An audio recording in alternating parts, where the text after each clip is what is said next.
Students good afternoon. आज हम लोग देखेंगे थ्योरी ऑफ मशीन सब्जेक्ट का लेक्चर नंबर 15।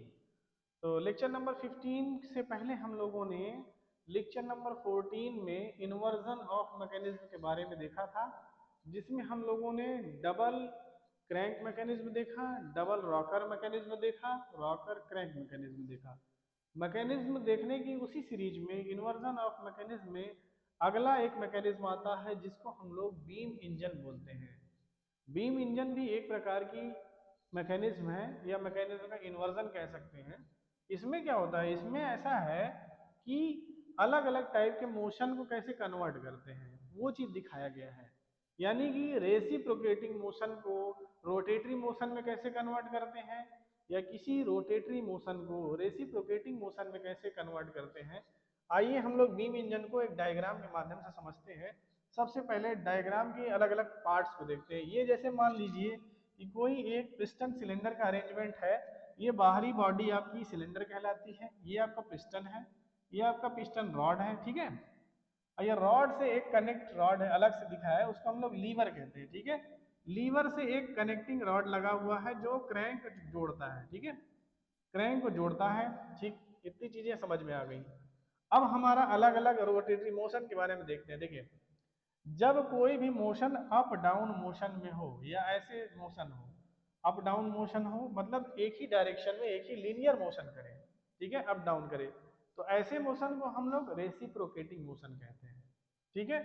अब देखिए, कोई भी एक जो है लिंक हो और कोई सेंटर के अलोंग अगर रोटेट करती है 360 डिग्री यानी 360 अंश घूमती है तो उसको क्रैंक कहते हैं। अब इस तरह के मोशन को जो राउंड मतलब गोल गोल घूमे, जो है एक सेंटर के अलोंग जो है 360 डिग्री घूमती रहे, इस प्रकार के मोशन को रोटेटरी मोशन कहते हैं, ठीक।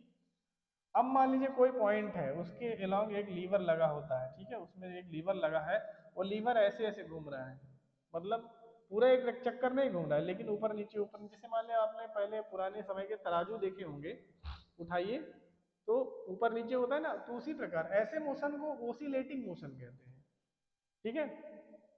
ये हो गया ओसिलेटिंग मोशन। पिस्टन के ऊपर नीचे करने के मोशन को हम लोग रेसिप्रोकेटिंग मोशन कहते हैं, और क्रैंक किसी सेंटर के अलोंग घूमने को हम लोग रोटेटरी मोशन कहते हैं।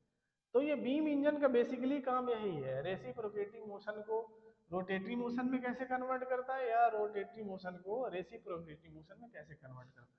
आइए हम लोग देखते हैं। मान लीजिए ये अलग अलग, मान लीजिए ये सब मान लीजिए लिंक है, एक ये लिंक हो गया, ये फिक्स है पूरी तरह, एक ये लिंक हो गया, एक ये यहाँ से यहाँ तक का लिंक है, एक लिंक ये हो गया, एक लिंक ये हो गया, एक दो तीन चार पांच तरह के लिंक है, ठीक है। पांचों लिंक कौन कौन से हैं आइए देखते हैं। एक जो है ये हो गया, ठीक है। इस लिंक में क्या है, मूवमेंट हो रहा है, रेसिप्रोकेटिंग मोशन हो रहा है। तो इसके मूवमेंट, जैसे मान लीजिए ये नीचे खिसका, तो ये जो आपका ये लीवर जो आपका ओसिलेटिंग मोशन करके ऊपर की ओर आएगा, ठीक है। पिस्टन नीचे खिसका, ओसिलेटिंग मोशन करके ऊपर की ओर आएगा। अब जैसे ऊपर की ओर आएगा तो ये आपका कनेक्टिंग रॉड जो है इस क्रैंक को घुमाने में मदद करेगा, कि जैसे जैसे ऊपर नीचे करेगा ये ओसिलेटिंग मोशन करेगा। ओसिलेटिंग मोशन के माध्यम से ये आपका बार बार ऐसे ऐसे ऐसे ऐसे मोशन करता रहेगा, ऐसे ऐसे इसको बार बार ऐसे घुमाएगा, रोटेटरी मोशन होता रहेगा, इसमें रेसिप्रोकेटिंग मोशन होता रहेगा, ठीक है। तो इस डायग्राम में इससे ज्यादा कुछ नहीं है, बस इतना ही है कि एक टाइप के मोशन को दूसरे टाइप के मोशन में कैसे कन्वर्ट करते हैं। ये इन्वर्जन ऑफ मैकेनिज्म का ही एक जो है टॉपिक है या एक प्रकार है, ठीक है। उम्मीद करते हैं समझ में आ गया होगा। बाकी की चीजें अगले लेक्चर में हम लोग देखेंगे।